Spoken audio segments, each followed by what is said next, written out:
Hello, everybody. Happy Sunday. Happy Halloween, everybody. We're back with another episode. Cantina MX, back at it. Tonight, we're going to be recapping two jornadas, Partido Molero between Mexico and Ecuador, the Coca Champions final, and obviously some turnover and some changes going on with coaches and former players. This and much, much more. Before I go any further, let's welcome Joel. Joel, how we doing?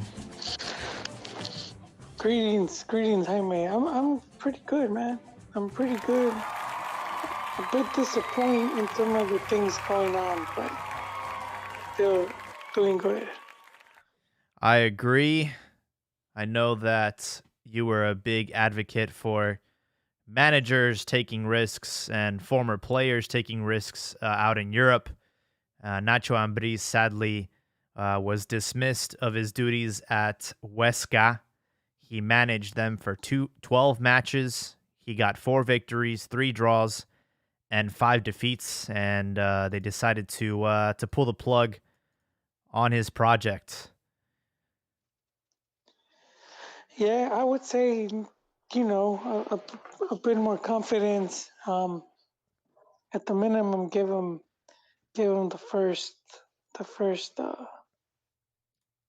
do you say it, the first round, because he only played 12 games. How many teams is it? I think it's like 20. Yeah, in the second division, there's 22 teams, so Yeah, so man, half of that. So that's, it's 11. so I guess they felt this Or dude, he's lost the plot. They they they showed very little faith. 12 games is nothing. So yeah, I guess, you know, and it happens because it's just politics, man. I know people are quick to gonna say that he sucks and whatnot, but it's just the politics. Sometimes, having the right players, he just came into this team. It's not like he got to build it. Like he got to bring in players or whatnot. Um, and it's important a lot of times because you're gonna need the players that are gonna back you up in the locker room.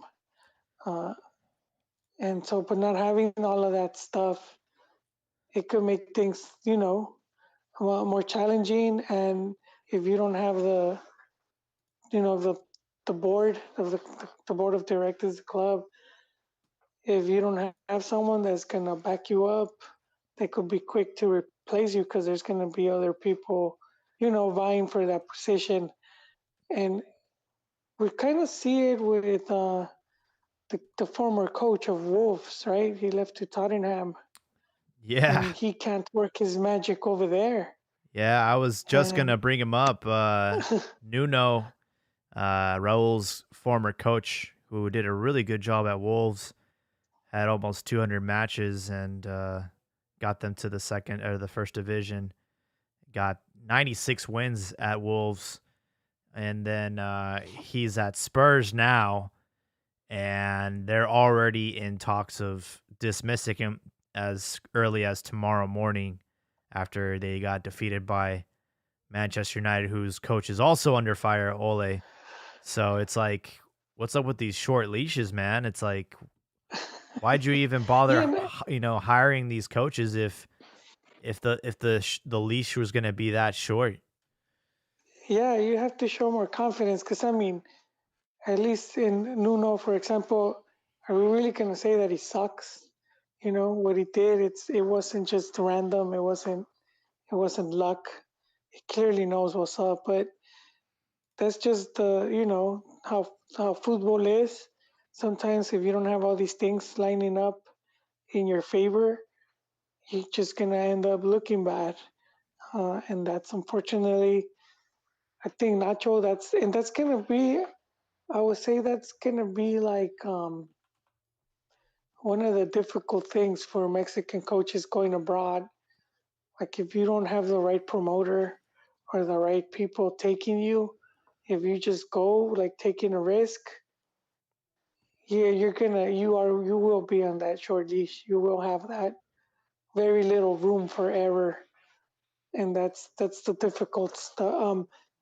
And with that said, I hope he stays over there, or he tries to look for something. Because I feel if he comes back, he's never returning. Yeah, absolutely. And you know, I hate to like be the Debbie Downer, but you know, I was very skeptical about this move in the beginning. You know, like how does a manager with this kind of pedigree end up in the second division of Spain? It kind of just felt like dead on arrival, And with a pay cut. and with the pay cut and It's Jaime, and you're mentioning all that stuff, and that's why a lot of times when people say, "Oh, how come this coach or that didn't take that risk?"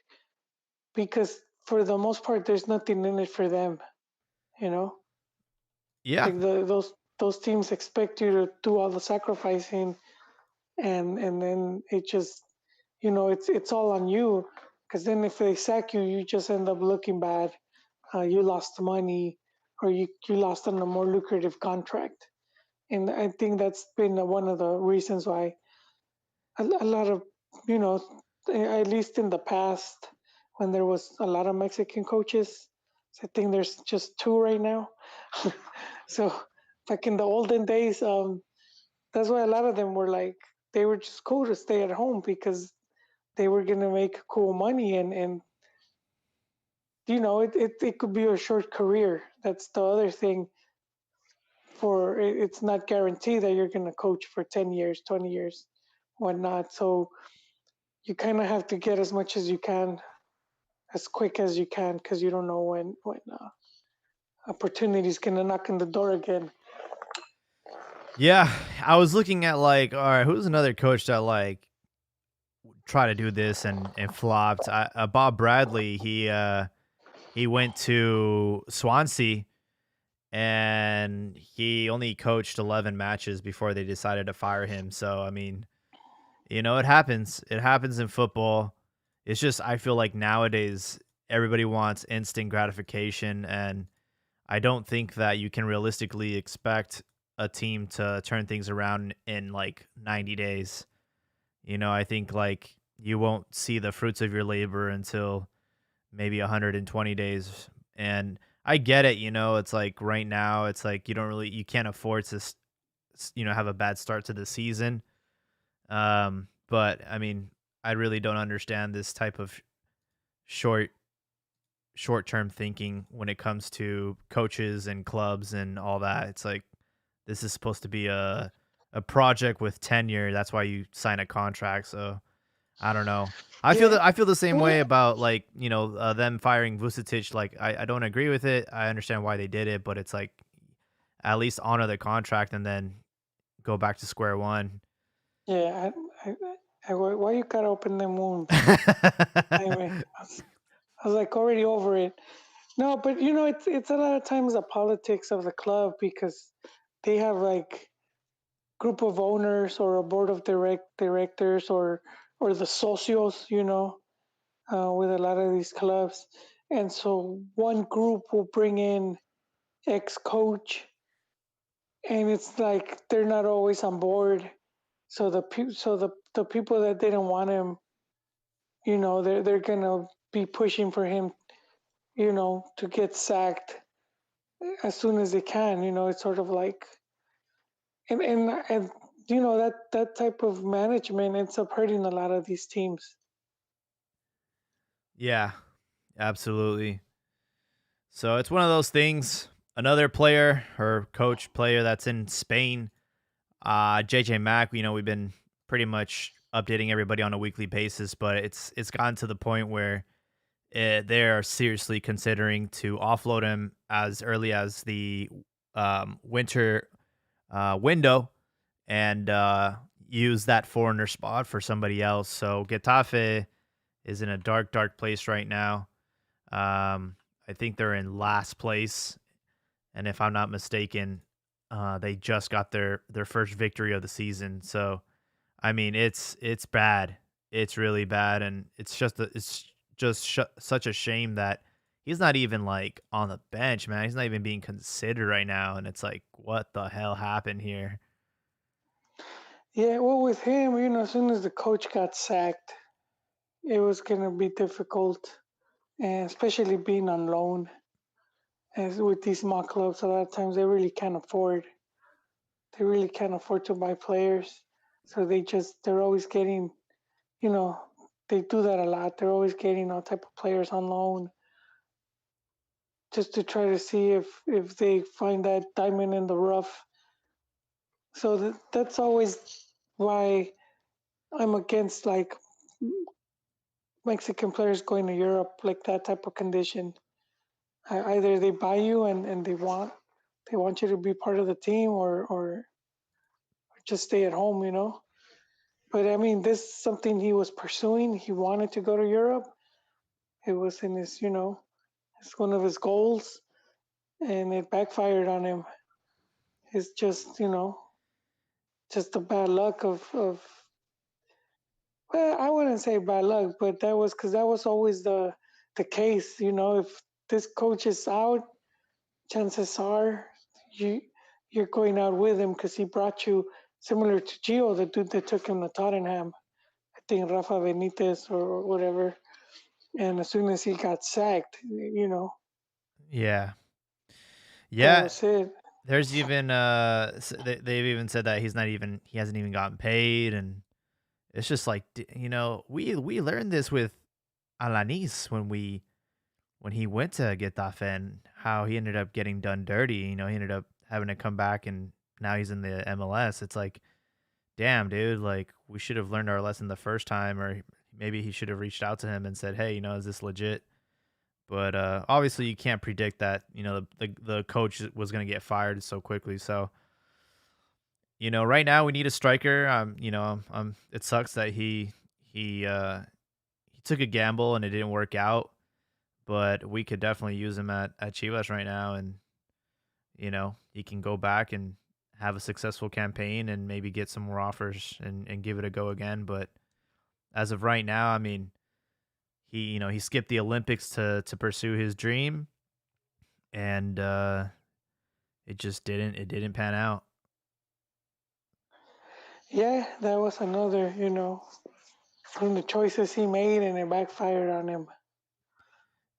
And So that might it that might put a little stain on his name, because we all know how Tata feels about players that snub the national team. They stop getting called up. Same thing happened to Gerardo Arteaga. He's over there, and I think Genk. He's doing a really good job. He's playing great football, and he's not even being considered for national team duty. So it's like, damn, comes back to bite you. yeah, yeah, man. Not we started on the sour note. Well, the with the more. other one was leaving, Marquez. Yeah, yeah. So the other big news today that I heard from you guys actually was, Rafa Marquez is joining the To the N cast, and I'm like scratching my head here because if I'm not mistaken, he was in Barcelona, right? I believe he was. I know he was like coaching a youth team. He was in another team before that, but I think he left him to go to Barca. And then I think he was in, and they have multiple youth teams. So I know he was coaching one of the youth teams. Yeah, he was But supposed I to mean, manage Barcelona's youth team, uh, under 19.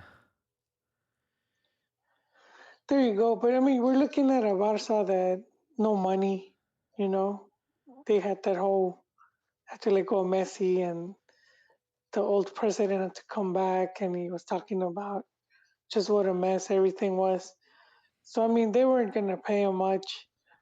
And if you're Marquez, let's not forget he had that whole, He got his funds issue with frozen, the right? yeah, because of the involvement with cartel. With some I don't know, and I I think he's not allowed in the U.S., but I think in Mex they sort of like dropped the charges. But I mean, still, that we have to wonder if that cost him, that put a dent on his pocket. So, of course, the whole coaching route, that's a big sacrifice. So if you're Marquez, he was probably high balling for a long time. I should say high rolling, not balling. Uh, and so now he needs, the check's drying up. So to the N, giving him some good money, changing career. And we've talked this before how one reasons we're not seeing many Mexican coaches because a lot of them would rather take TV, go work in TV. Yeah. I'm trying to find out how much he made. Um,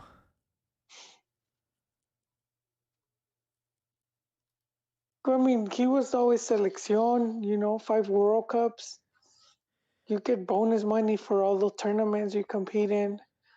He was involved in a lot of the marketing and sponsors.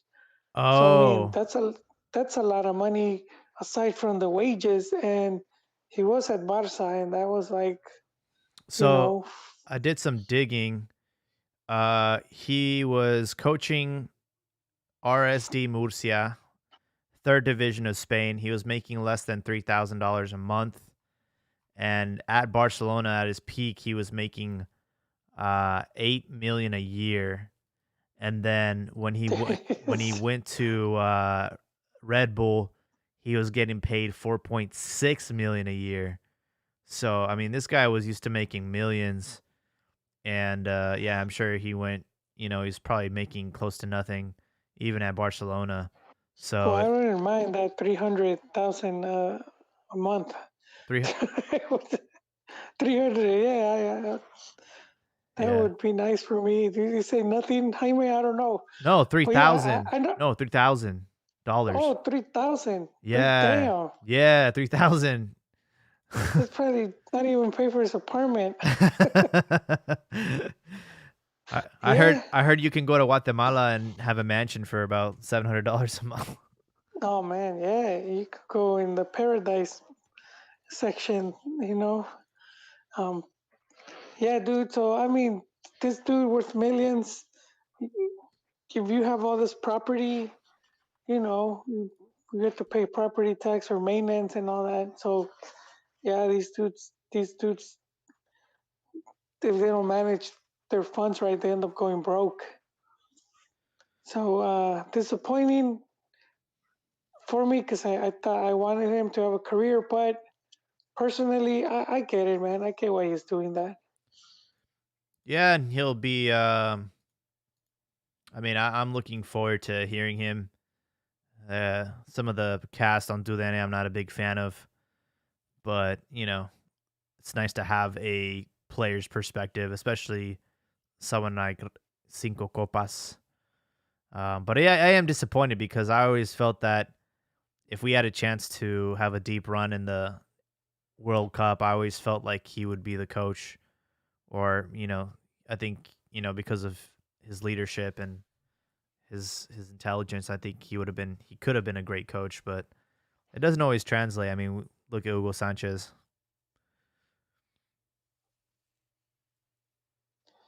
Same with Hugo, and I still surprised me to this day the amount of hate he got. Just I think too much with hate. a big mouth like that, it's kind of hard not to. True, true, but we had other coaches. La Volpe also would talk a lot of mad shit, and fans ate it up.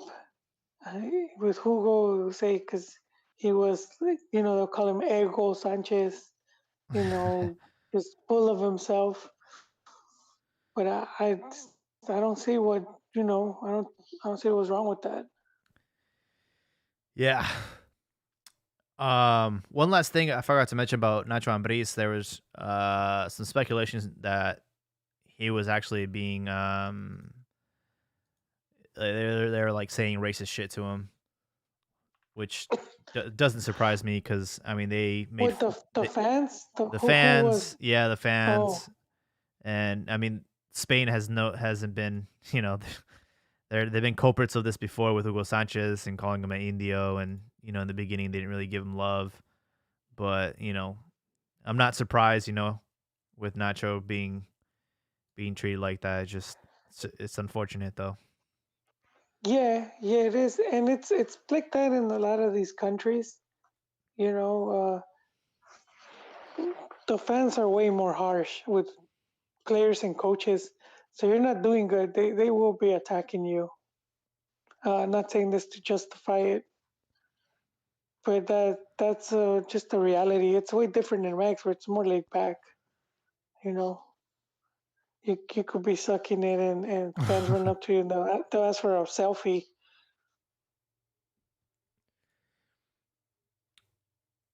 On to some great news. We had we had the Champions League from CONCACAF, the final, and Monterrey. And I don't want to hear any excuses. Monterrey won. Funes Mori scored.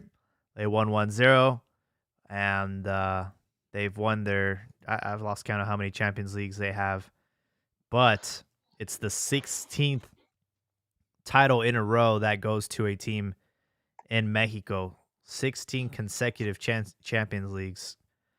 Um, and I'm sure America fans are hurt about losing that one. Yeah, well, you know what? Yeah, it was interesting because Aguirre was doing bad. I think they had 4 games where they had, I don't know if they had lost or were unable to win. And yeah, fans were losing faith in him already. And so that was a big win.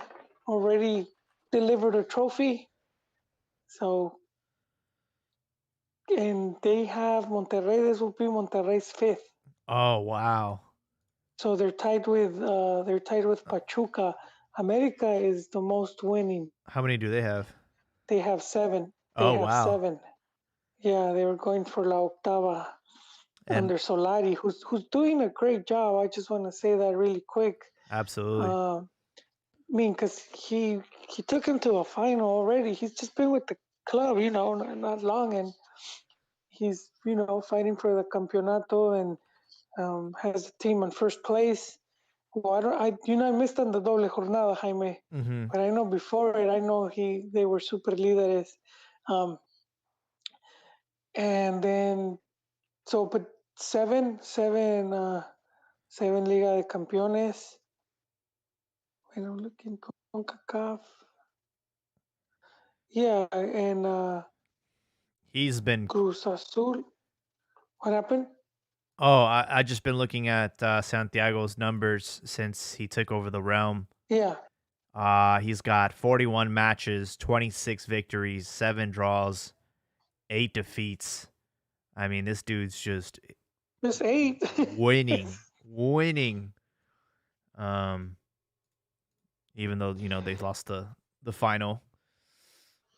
I saw some Americanistas. They were salty. They were. Always with the excuses, the refereeing or what have you. No, they were like talking about. Some of them were already hating on.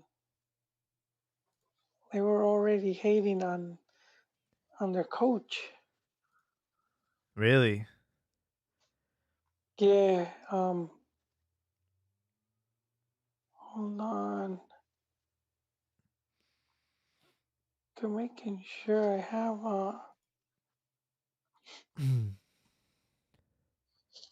I just want to make sure I have the right list for the campeones. Yeah, I was reading Americanista stuff, and they were saying how they've lost that comeback. They used to have this like Oh, I see. being able to do the remontadas and whatnot. And I was like, you had a lot of those under Piojo, but that was Piojo, man. Yeah.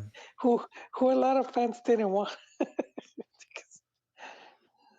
They didn't want him. I'll take Piojo, man. You guys are. Yeah, so Monterrey, you got 5 Champions League titles now. 3 of them were in a row, 2010 to 2013 I think those were under Ruse, if under I'm not Vuse, mistaken. and then they won it Okay, in so 2019. I I think I do have the right one then. So America 7, Cruz Azul 6, Pachuca 5.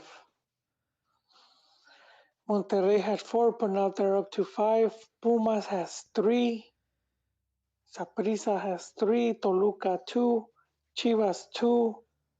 Liga Deportivo Alajuelense 2. Atlante 2.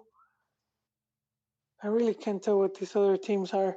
There should be more Mexican teams up there, but I guess not. Chivas should have 3, by the way. I've Yes. talked before how I've talked before how they lost their one campeonato. It was a bunch of BS. They pretty so they were gonna play this team from I think it's Haiti, and they couldn't afford to make the trip, so they gave the no, they couldn't do the trip, and I think it got like postponed, or they changed the they Oh, extended. They said okay, let's it play it, said and difficulties in securing passports for Racing caused the match to be postponed 3 times. After Chivas' protest in February, the governing body declared that the club to be champion, but then yeah. changed their mind after a counter protest, instead deciding that both legs of the final should be played within 2 months. That decision caused Chivas to scratch from the competition because they were on a European tour during that time period. So the title was given to Racing without any match being played. Yeah, and well, that's the thing though. They had already lost. If you can't support, if you couldn't make the thing 2, 3 times, come on, and back then to go on a tour like that and you're making money, it's sort of like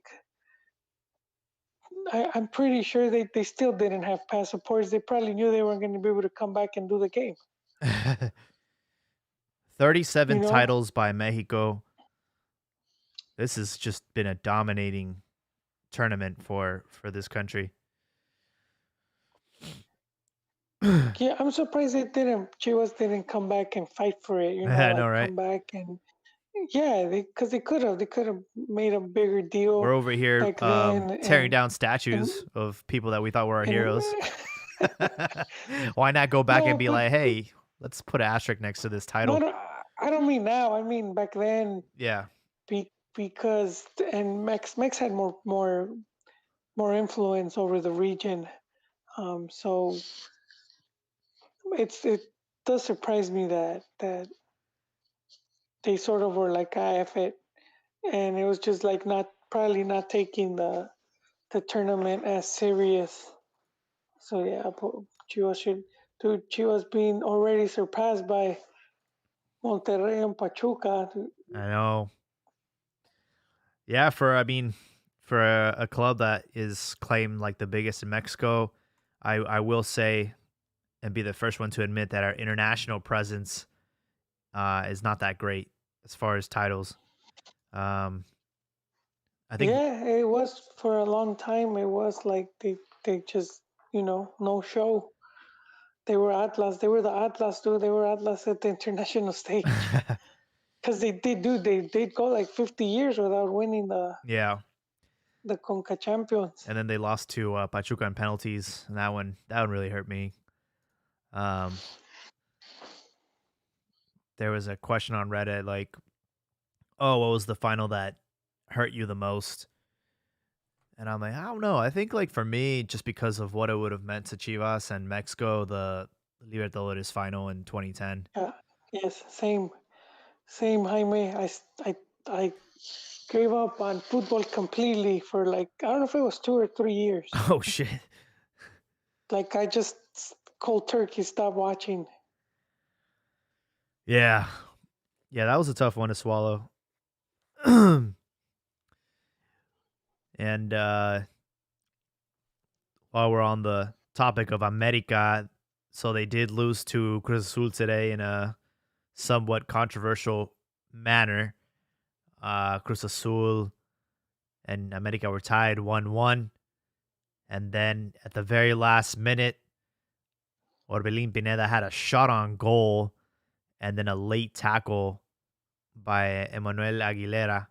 Referee decides to go to VAR to see it and gives the player a red card and then hands the ball to Cruz Azul to take a penalty. And Cabecita Rodriguez puts it away to give Cruz Azul the victory in El Clásico Joven. So with that defeat, that's only America's second defeat of the season. They're still in first place with 34 points.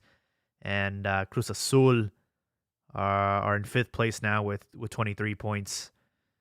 Seems like they're starting to awaken. You know, they're the current champions, and they kind of had a bad slow start to the season.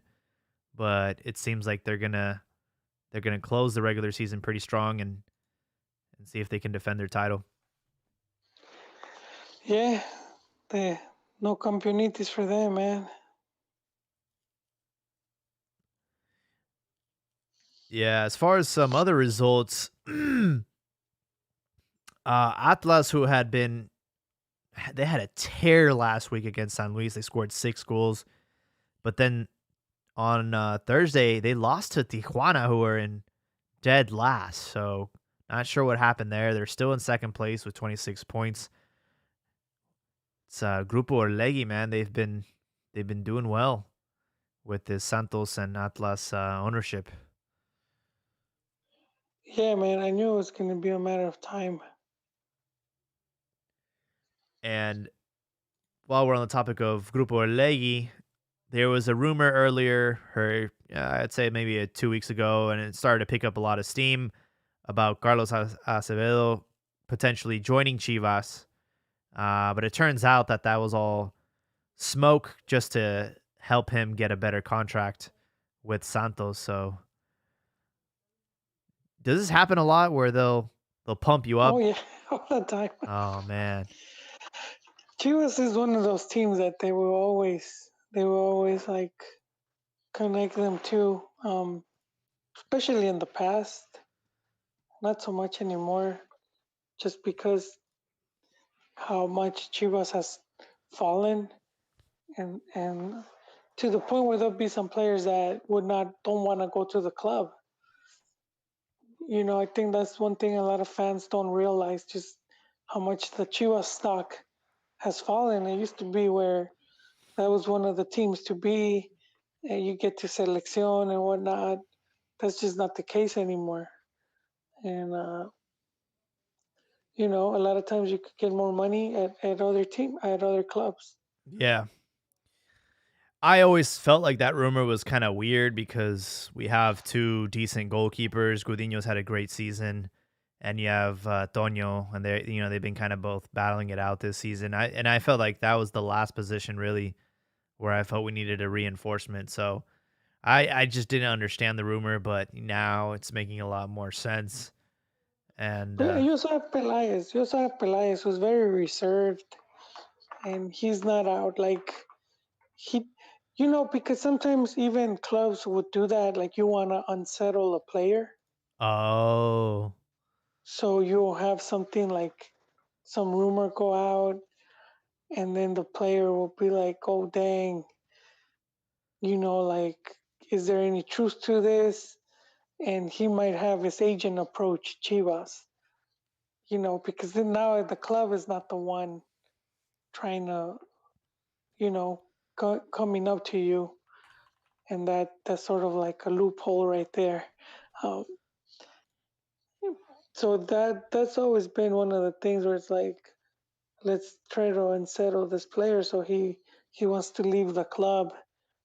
Um, and there are, even though I said that about Chivas, how like a lot of players would turn it down, there's still a big team where there's players that grew up as fans that still want to play there.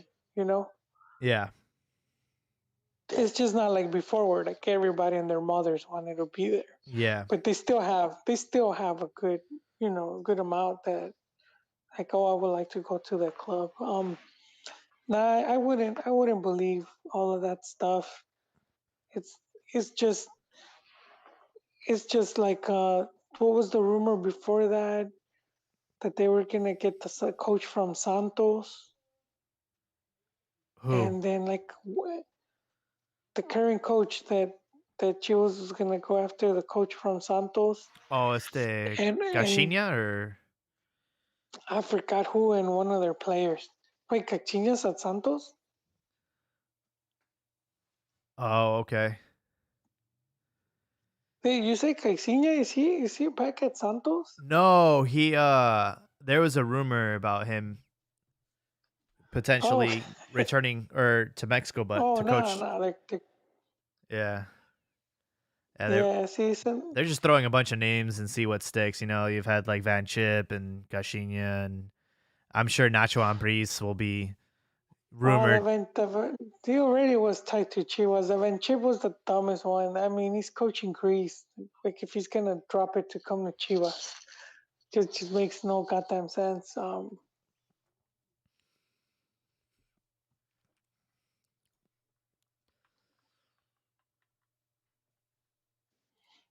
Yeah, their coach right now is Almada. There you go. It was that guy, and I think one of their strikers, but Oh, one of their attacking players, Aguirre. Kim. Yeah, that they were gonna bring both of them. Yeah, They was like, "Oh, Chivas is pay," and I was like, man, that's just that's just stuff. yeah, Damn, that's just from promoters trying to say like generate buzz. You know, just like there's a rumor about Omar Bravo returning to Chivas. how Um, old is that dude, man? Is he like 40? yeah. So when I first heard it, I'm like, oh, this is no, like, there's no way he's gonna come back again. But I think they're thinking about bringing him as like a striker coach. Yeah, Yeah, and see, and that's the thing. Like, you have to wonder who's behind this because this Pelaez is not like that. He's very reserved. Um, and when you have stuff that gets filtered, it's always other people that are like just again generating rumors. And so, but I don't know who would be in charge of that. yeah, Of bringing in the coaches like striker coach, goalkeeper coach, or whatnot. He's like a general manager, Pelaez. So I don't know if he has a say in that. I don't know. yeah. I have no idea, but all I know is he is our all-time leading goal scorer. So I'm sure players could learn a thing or two about him, and I really don't know what he's been up to post career. I know he was at like Leones Negros and stuff, like still playing, but I think he finally retired. So yeah, I mean, it wouldn't hurt to have someone like him at the club. And right now, we really don't have much of like we have Saldivar, we have Peralta, we have Ronaldo. I mean, we really don't have a big depth chart in the striker department, and that's where we've been really hurting. I think we finally scored our first away goal this entire season against Tigres. So it's like, it's been really bad on the road. Which, by the way, Tigres, Gignac just went off, scored two golazos against Chivas, and they ended up losing this weekend. So not a good day for Chivas. They're in 12th position, just right there, man. D minus, bro. Just trying to Just get just their high good school enough. diploma, man. Just try to pass like the panzazo. Yeah, that's man. That's what disappointed me with the goats. Which I don't even care, man. I gave up on the season. At this point, it's I like, did, man. uh, No, I did. I was like, I don't really care if they make it or not. And I know, like, I think Pelaez should have quit at that point when they, when they fired from the Buse. direct, Yeah. Yeah, because that's the dude he brought, and then I know he wouldn't have done it unless he had someone lined up.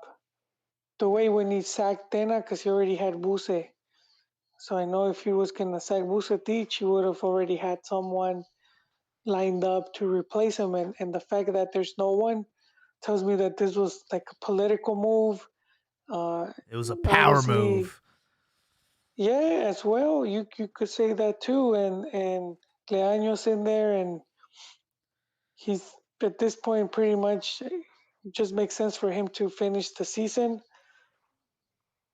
So I just think, well, why didn't Pelias leave? And at this point, it's like he has nowhere to go. To be honest, Yeah. and it would look bad on him if he just bounced, because ultimately, no matter what club you go to in Liga MX, you're gonna encounter this type of fuckery. And if people know that, oh, this dude is like, they're gonna kind of want to know that you're gonna take one for the team. Yeah. It's like yeah, we're gonna fuck up, but you're gonna have to put get in the front there. And I think that's one of the things he ended up doing, because like, let's think about it. He left in bad terms America, right? Well, in the sense that he pissed off the main honcho, because he didn't like working with, he liked some of the stuff that was happening. So he said, "Okay, I'm quitting at the end of the season."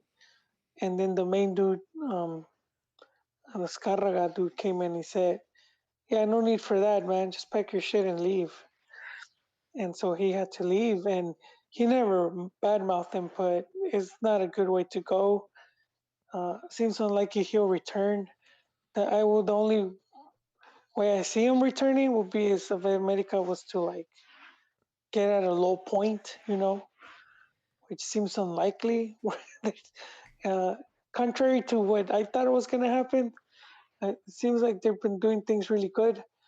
So he's not going there. Cruz Azul, he left in a messed up way with the old directiva. New directiva came and they already won, so it's not like they're going to be looking for like a GM, And right now they're challenging again. So that's the two big clubs. Monterrey, even Tigres, they got their setup and they've been successful. Yeah. I don't think they're looking to hand the reins to someone and be like, all right, handle it. So Maybe that maybe doesn't he really can go leave back much. to being the voice of the Spanish commentator on FIFA. I didn't know Pelaez did that. Yeah, he was like one of the commentators, I think. Man, did he ever do commentating or I don't know, but it was Pedro Bermudez and Ricardo Peláez on FIFA. I remember. damn? Yeah. Yeah, this is like I forgot what years it was, like earlier versions of FIFA. Yeah. Man, you going? Yeah, I I don't know if I ever heard him. Yeah, so I mean, I think you your Pelaez. You really have. There's almost no club there that maybe some of the smaller clubs, but he must be like, nah, I don't, you know, no need for that.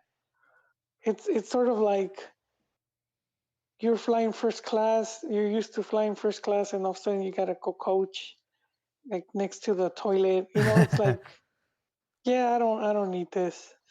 So that's. I think that's what happened with Pelaez. He might leave, I guess, at the end of his contract if he feels that they're just gonna have him there to take the fall at the end.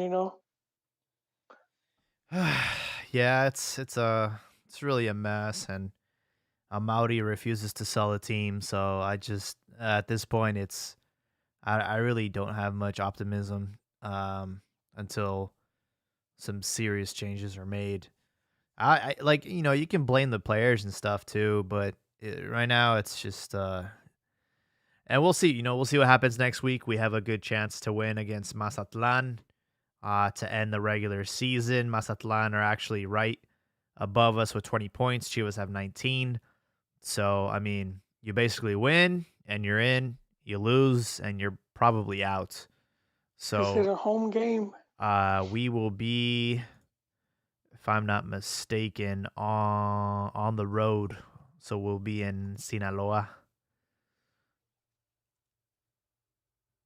Oh dang! All right. Well, we'll see what happens. We will see what happens, do or die. Mazatlan versus Chivas.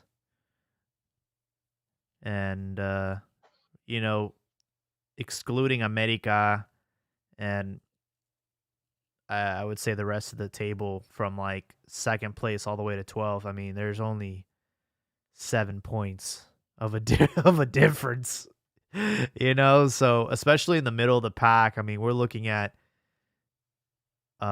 like 9, 10, 11, 8, 7. Like we're talking about a point difference. So I mean, a lot can happen in the last game of the season. I kind of miss it when all the games would be played at the same time because I thought that would be that. I mean, that's always it's just so much fun, Yeah, I remember though. I remember that was cool. because then there's no cheating involved. Like everybody is playing at the same time, and they all have to go balls out.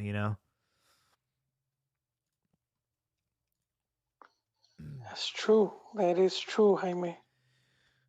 We had a partido molero midweek. Mexico played Ecuador. Not sure. Well, I don't know. I'm sure they already had that pre scheduled like last year or something, but it wasn't during a FIFA window. So they took all domestic players from Liga MX, a lot of young players. So we had Nene Beltran playing. We had Eduardo Aguirre. We even had Santiago Jimenez finally get some action. Antuna, Piojo Alvarado. So I mean, yeah, it was nice to see some young blood in there. Unfortunately, Ecuador beat us 3-2, and I saw the third goal of the match, and it was just a blunder there defensively and with the goalkeeper. So apart from that, I mean, uh, really nothing much to say. Yeah, these moleros. That's good opportunity to test players. I never put much stock in these games either. I know some fans are upset, but I'm like, what were you expecting? Some of these games are not exactly played to go entertain you. Yeah, They have limit. And when you got like doble jornada and whatnot, you're limited as well as to yeah, what you could do. Sometimes clubs will even say just play them one half. yeah, yeah. That's So exactly what happened with a lot of. there's things, yeah, and that makes it a bit more difficult sometimes. Other players might not want to risk it Yeah, I did because like Osvaldo Rodriguez. I think he's great. He scored a goal. Um, but let's be honest, a lot of these players will not be there for the World Cup qualifying match against the United States. yeah, and you know what? A lot of these guys know that, and then last thing they want is to get injured on a molero and miss out on liguilla. Yeah. Yeah, so I mean, we have a You know, lot of things happening quickly. We have the last game of the regular season in Liga MX, and then we go right back to World Cup qualifiers on the 12th of November, USA versus Mexico in Cincinnati. yeah, that's not that far, Jaime. Yeah, they did get back 2 weeks. to us. Unfortunately, we That's, won't be able to make it to that match live, but we will be watching it. And they have, I mean, these are some tough matches for Mexico. They play United States, then they have to go again on the road against Canada, and then I think that's it. They just have two matches this window, but yeah, back to back games in most likely very very cold weather. So we'll see how it And goes. Canada's the other, if I'm not mistaken, they're undefeated, right? Yeah, I think it's just Mex and Canada, we're the the only only two two teams. teams. Yep. So, and two road games. Yeah. If it goes for the ties of points, that's all you need. Um, Nah, I want to see I blood. know, I want to see blood against the states, man. We lost two back-to-back finals. and that's how you beat them, though, man. You just give them the ball and let them attack. Yeah, I'm all down for that. Mexico finished the ninth. They're right now ranked number 9 in the world, and I know a lot of people roll their eyes and say, these rankings are a joke. But any opportunity to get seeded in a World Cup, I mean, trust me, it helps. Well, that's one of the keys to winning the World Cup, Yeah, or to be seeded. I'm trying to get in a group with Iran and I don't know who Well, if you're else. seeded the first round, you're gonna miss, you know, a lot of these heavy hitters. Yeah. So you don't gotta face some of these stronger teams. But they had done this guy. He's forget his name, but he was just collecting stats on the FIFA and how the FIFA did the rankings and what you needed to do, like the type of games you needed to play to end up high in the ranking system. And then he had then done more stats on like the teams that would win the World Cup or get really far, and they were pretty much all seeded teams. Oh, At least the winners were, they yeah. were the World Cup winners have all been seeded teams, and yeah, it does help you. I think the It last does. time Mexico was seeded was in 2006. We had a group with Portugal, Angola, and Iran. So, I mean, it was a pretty accessible group, and it was Mexico that shot the bed. But they got out of Yeah, it. they couldn't. I think they drew Angola. They Yeah, I did. think that was. I was at that game. I'm trying to forget it, Jaime, but I was actually at that game. Oh man, that must have been a snooze fest. Angola's Angola's African country. I think they were under Portugal. They were a colony of Portugal. I'm not too sure. And so it's Africans, all black players. They had like one non-black. He was the goalkeeper. This dude wasn't even pro, dude. I think he was playing cascaritas. He wasn't look it up. You think I'm doing some Alex Jones type of stuff. Look it up, man. That dude was not signed. He was uh, let's see. Where's the goalkeeper at? Joao Ricardo. There you go. See, Portuguese. 2008. Yeah, what the hell? I know he wasn't playing pro. He was probably playing like semi-pro. I After yeah, know, he didn't Max. have a club. What the hell? There you go. There you go. I remember that. He was I, a free agent with no competitive football played in 1 year at the time. And he only conceded 2 goals. Man. yeah, nice fun fact. Oh, Looks like that's that's something similar they had in '86. But this guy, Pablo Larios Iwasaki, but he's considered one of the greatest. Even Campos talks about Iwasaki being a goat, and Campos, he patterned a lot of himself after Iwasaki. You could when he passed away, Campos was, he did some statements and he called him the goat and whatnot. But Iwasaki wasn't. He was he's a Mexican of Japanese descent. If you're wondering about that name, Huh. sounds like a motorcycle. Yeah, Iwasaki. Hey, this dude, but he was good, man. He's a sick keeper, and in the World Cup '86, he was in second division. He wasn't playing in first. But Wow. but he was getting playing time, and back then the Segunda wasn't like, it was more competitive because back then the teams actually did went up. Damn, drop. Hold on, se me cayó el micrófono. Back then, teams actually went right. They could fight and they'll go down and fight to go back up. So it was more competition.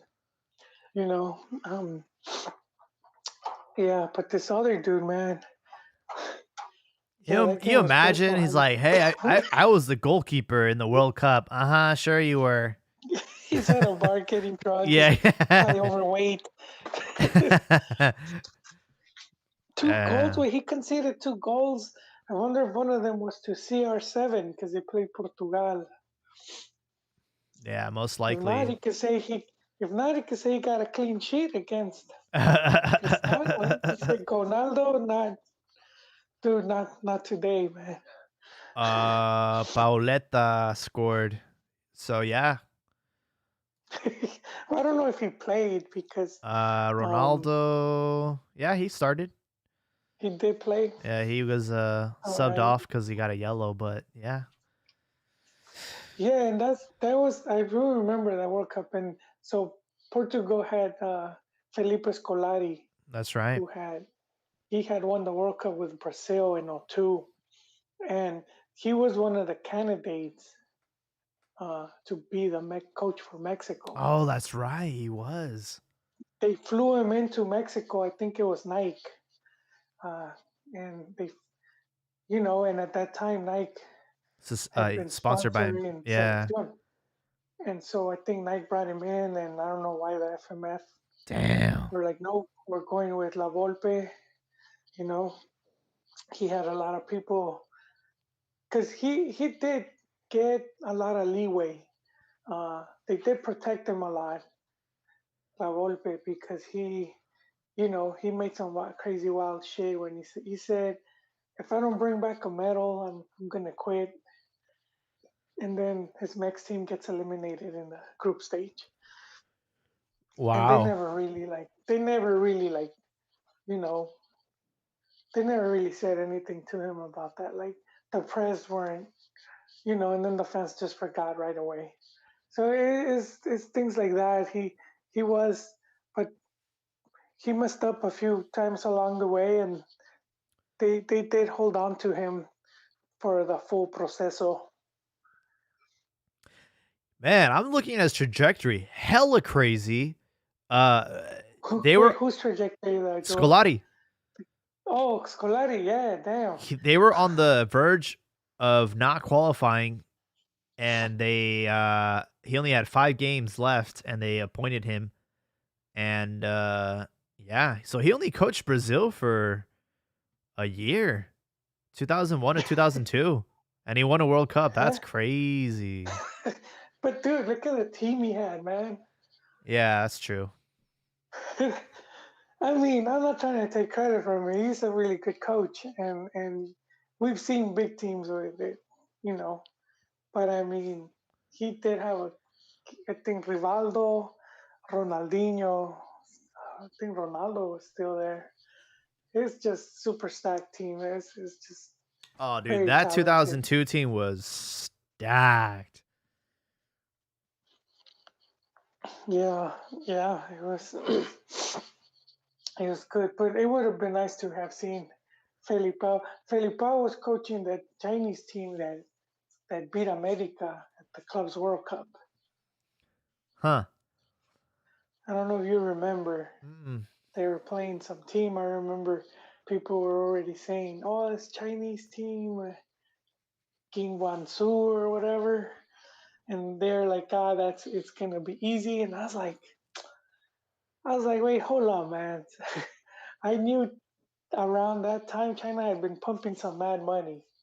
I had been hearing some crazy stories of how much they were paying for players, and I go check out their roster. I see Felipao, and then I see like three like Brazilian ringers, and I was like, oh, I don't think this game is gonna play out the way they think it is. Yeah, I think they had Robinho too, man. But they had a couple players up there. They were no joke. Yeah. Yeah, so I mean that's pretty much everything that's happened in the last 10 days or so. Do you have any closing thoughts before we wrap up episode 308? No, actually, for giving up on the goats, I'm actually looking forward for those two away games de la selección. I want to see how Mexico does against the U.S. I'm really curious because it's already 2 for 2, or all for two, but Peter Halter is, el Tata ya es cliente de Berhalter, and every time Berhalter's looking bad, because he did look bad, right? One of these last games, they tied at home, I think, or did they end up winning? They tied Did the against Canada at home. Canada? Oh, that's right. But they were losing, weren't they? I think they had to tie it up. Yeah.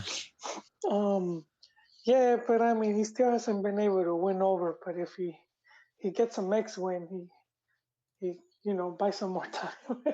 Pero sí, ya lo tiene de cliente. He beat him in two finals. But and we need to point this out, Jaime. They never beat. He hasn't been able to beat Tata in regulation time. So they've been draws. So I could see another draw. That's true. But I want to see how Tata improves on that by his third game, because by this point, it's like those basketball series, man, best out of six. This is the third game. It's It's the like, all rubber right, man, match. have you figured this dude out? Like, Yeah. or did this dude already has your number? And so that's what's gonna make the game a bit more on the tactical, on the coach against coach. I said it here before because a lot of the Yanks wanted Tata, and because he was at Atlanta and they wanted Tata, and then they were disappointed when they got Berhalter. Berhalter's of beating Tata, so Yeah. that's added fuel to this. So that I am curious about that, and also of course Canada, because they've been doing really good. So I want to see how Mex plays them away. I'm feeling confident though. I Tata believer since day one. So I think even if they're draws, I wouldn't. I know there's a section now of Mexi fans with the whole doom and gloom. But we heard it a while back. Yeah. What are they gonna go do at the World Cup and all that? Yeah. And now Mex is back in front. Yeah. Yeah. First place, So haven't lost. Ninth in the world. I mean, life is good. Life is good. that. Eh. Yeah. So life is good. It should be. It doesn't feel good for some of these guys. Um, I think people put all their eggs in one basket and, they live and die with, how their teams play. But I've learned a long time ago, like, don't get too attached to like sports, man. oh yeah, exactly. It's Yeah. like when it's like the first time you like win like in gambling or your first cigarette. It's like, oh, and then for the rest of your life you're just chasing that high again, but it's not for the most part. It's like, yeah, unless you're a bandwagoner fan and you have a team that's like really good for a long time, it's very rare to have success It's all true. the time. It's true. It's true. Sooner or later, the pendulum swings the other way. Yeah.